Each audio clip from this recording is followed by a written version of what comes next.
en ce dimanche matin pour célébrer ensemble la communion. Et nous sommes heureux que nul n'ait pu nous empêcher d'assister à cette communion. Il est évident que le diable lui-même n'apprécie pas que les chrétiens se réunissent pour célébrer la communion. Le Seigneur, lui, veut que nous rappelions constamment ce mémorial de sa présence. Donc nous allons participer à la communion. C'est un moment sacré, c'est un moment important. Non seulement, lorsque nous participons à cette communion, nous nous rappelons les événements qui se sont déroulés il y a 2000 ans de cela, mais nous sommes en communion et en réelle communion avec le Christ, ses apôtres et tous les disciples qui ont célébré cette communion d'un cœur complet et entier à travers les siècles. C'est une véritable communion.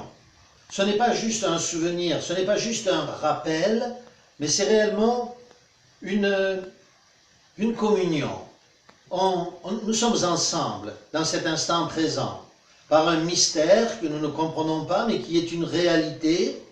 Nous avons autant de privilèges que ces apôtres qui étaient réunis avec Christ dans cette chambre haute où ils étaient confinés, avec bien entendu les femmes qui les servaient. Quel privilège extraordinaire, n'est-ce pas, que de pouvoir être réunis en cet instant présent avec le Christ. Il est là, en esprit. Il est dans notre maison, dans la maison de chacun d'entre vous.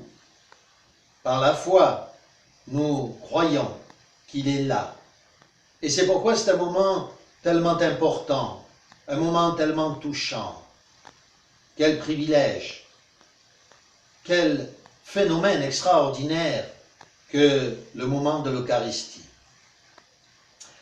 Nous allons donc ensemble boire ce vin qui représente le sang de Christ uni à l'eau du Saint-Esprit. Seigneur Jésus-Christ, Tout-Puissant Créateur, c'est dans le nom de ton Fils bien-aimé que nous nous présentons devant toi pour t'adorer.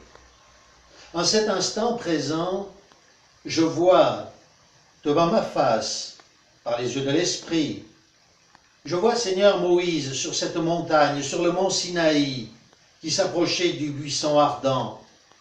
C'est un ange qui était dans ce buisson.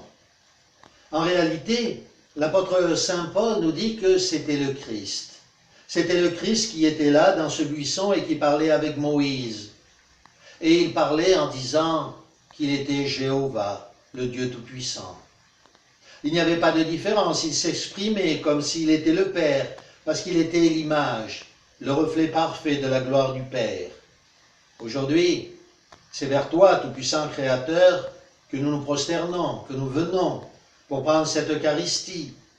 Et nous savons que nous ne pouvons la prendre qu'en passant à nouveau à travers ce buisson ardent, symbole des épreuves que doivent supporter les humains et symbole du feu que tu es dans le ciel, ce feu tout-puissant. Et nous comprenons que ce n'est qu'à travers Jésus, ton Fils bien-aimé, que nous pouvons venir à toi, te parler et t'implorer.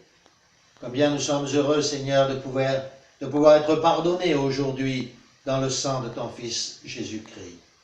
Amen.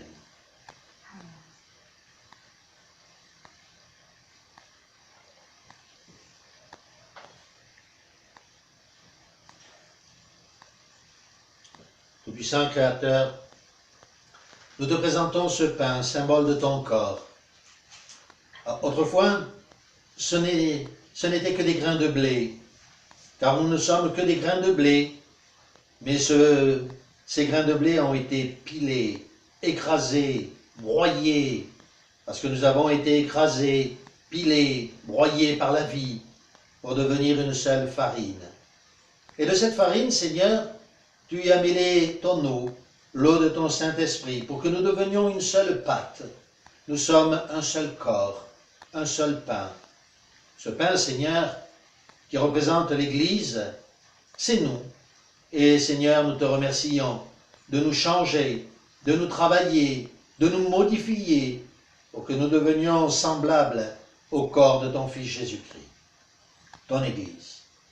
Cette Église, Seigneur, tu la broies, tu la partages, pour que nous puissions devenir brisés, changés, modifiés, que nous ne nous appartenions plus à nous-mêmes, mais que nous t'appartenions à toi, Seigneur.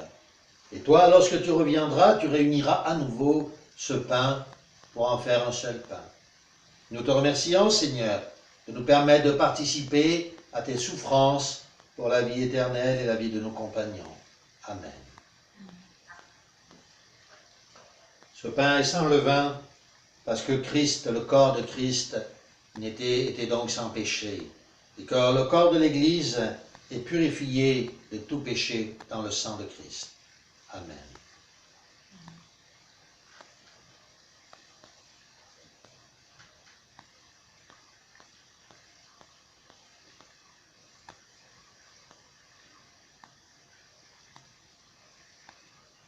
Nous te remercions, Seigneur, pour ta présence en cet instant.